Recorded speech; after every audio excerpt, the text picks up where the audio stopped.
آقا فرماتے ہیں نماز میری آنکھوں کی ٹھنڈک ہے، نماز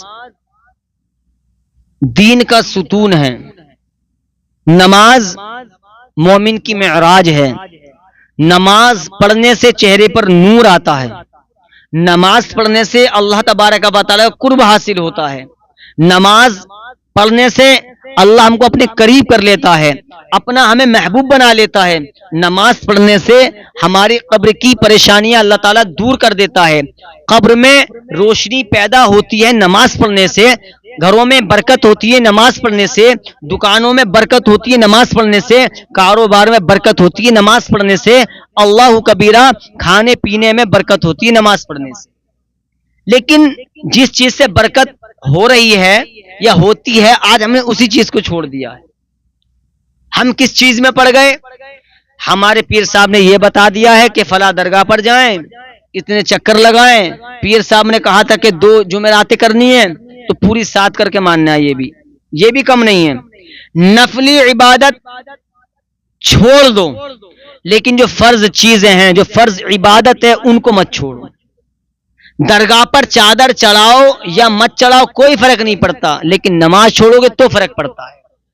میدان محشر میں نہیں پوچھا جائے گا کہ تم نے کسی درگاہ پر چادر چڑھائی تھی یا نہیں چڑھائی تھی، نہیں پوچھا جائے گا کہ تم نے غوث اعظم کی بڑی 11ویں شریف پر بریانی بنوائی تھی نہیں بنوائی تھی، نہیں پوچھا جائے گا کہ تم نے خواجہ پاک کی چھٹی پر تم نے عرس کیا تھا نہیں کیا تھا۔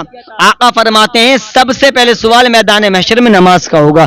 جس چیز کا سوال ہم سے پہلے ہوگا تو ہمیں اس کی تیاری کرنی چاہیے، لیکن ہم نے یہ سمجھ لیا ہے کہ ہم دنیا میں آئے بہت لمبی عمر ہے، لیکن یاد رکھیں سب سے لمبا سفر ہمیں جو کرنا ہے وہ قبر کا کرنا ہے۔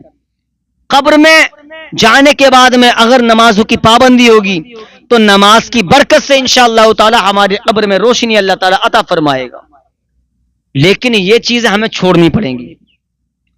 میں ناجائز و حرام نہیں بتا رہا ہوں کہ درگاہ پر مت جاؤ، میں ناجائز و حرام نہیں بتا رہا ہوں کہ درگاہ پر چادر مت چڑھاؤ، لیکن کیا ہی اچھا ہوگا چادر نہ چڑھا کر کے کسی غریب کی مدد کی جائے، کسی اللہ کے ولی کے عرس کے موقع پر کسی بریانی کے پتیلے سے بہتر یہ ہے کسی غریب کی مدد کی جائے، اس کی مدد کر دو، ان بچوں کی مدد کر دو جن کا دنیا میں ماں باپ نہیں ہے، جن کا باپ بھی گزر گیا، جن کی ماں بھی گزر گئی ہیں، لاوارث ہیں، یتیم بچے ہیں۔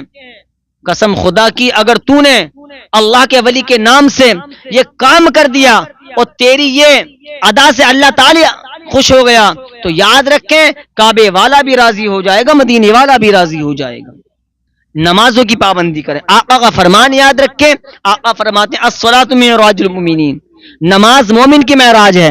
پیارے دوستو، جن حضرات کی نمازیں قضا ہو چکی ہیں، جن حضرات کی نمازیں چھوٹ چکی ہیں، میں آسان طریقہ بتانے کے لیے آپ کے بارگاہ میں حاضر ہوا ہوں کہ نمازوں کو پورا کیسے کریں۔ بہت آسان طریقہ ہے، اتنا آسان طریقہ ہے انشاءاللہ تعالی آپ کو بہت پسند آئے گا۔ بس ایک مثال بتاتا ہوں کہ آپ 20 سال کے ہوئے، 20 سال کے بعد میں آپ کو شعور آیا کہ یار ہم نے نماز چھوڑ دی، بہت بڑا گناہ کر لیا، یعنی ہمیں افسوس بھی کرنا چاہیے۔ سب سے بڑا گناہ نماز چھوڑنے کا ہے، یاد رکھیں۔ اور اگر ہم نماز نہیں پڑھیں گے تو سب سے بڑا گناہ ہم کر رہے ہیں۔ آپ 20 سال کے ہوئے، اللہ نے توفیق دی، آپ نے استغفار کیا، سچے دل سے توبہ کر لی اور یہ عہد کر لیا اللہ آئندہ سے کوئی نماز نہیں چھوٹے گی، کوئی نماز نہیں چھوٹے گی۔ آپ نماز پڑھتے جائیں، ہر وقت میں ایک وقت کی نماز ادا کرتے جائیں۔ جیسے آپ فجر کی نماز پڑھنے پہنچے، سنتیں ادا کریں، قضا کے 2 فرض پڑھنے۔ آپ ظہر میں پہنچے، 4 سنتیں پڑھیں، جیسے آپ ظہر میں پہنچے 4 سنتیں پہلے ظہر کی پڑھیں، پھر 4 فرض قضا کے پڑھیں۔ پھر عصر میں پہنچے، 4 سنتیں عصر کی پڑھیں، پھر 4 قضا کے فرض پڑھیں عصر کی۔ مغرب میں مغرب کی جماعت سے نماز پڑھیں، اس کے بعد میں جب اپنی نماز سے فارغ ہو جائیں تو پھر 3 رکعت نماز ادا کریں، قضا نماز مغرب کی بھی پوری ہو جائے گی۔ عشاء کی اذان ہوئی، عشاء کے وقت اذان ہوتی آپ مسجد پہنچیں، 4 سنتیں ادا کریں، اس کے بعد میں عشاء کی قضا نماز 4 فرض پڑھ لیں۔ جب آپ 40 سال کے ہو جاؤ گے تو آسانی کے ساتھ جو آپ کے 20 سال کی نمازیں چھوٹی ہیں، جو قضا ہوئی ہیں، وہ آسانی سے پوری ہو جائیں گی۔ بہت آسان طریقہ ہے۔ اللہ تعالی غفور الرحیم ہے، اللہ تعالیٰ فرماتا ہے کوئی مجھ سے مانگنے والا ہے، کوئی مجھ سے توبہ کرنے والا جسے میں معاف کر دوں. جب اللہ تعالیٰ ہم سے 70 ماؤں سے زیادہ ہم سے محبت کرتا ہے تو کیا پریشانی کی بات ہے؟ اللہ تعالیٰ سے سچے دل سے توبہ کر لیں، نمازوں کی پابندی کر لیں. جب ہمارے پاس نمازوں کی پابندی ہوگی، قرآن کی تلاوت ہوگی، اچھے عمل ہوں گے، قسم خدا کی کعبے والا بھی راضی ہو جائے گا، مدینے والا بھی راضی ہو جائے گا. نمازوں کی پابندی کریں. یہ جوانی کس کام کی ہے؟ اس جوانی کو تو قبر میں کیڑے کھا جائیں گے. یہ طاقت کس کام کی ہے؟ جو اللہ تعالیٰ کی بارگاہ میں نہ جھکے. ہمیں چاہیے کہ 5 وقت کی نماز پڑھیں. اللہ تبارک و تعالی ہم سب کو اس پر عمل کرنے کی توفیق عطا فرمائے، پنجگانہ نماز پڑھنے کی توفیق عطا فرمائے.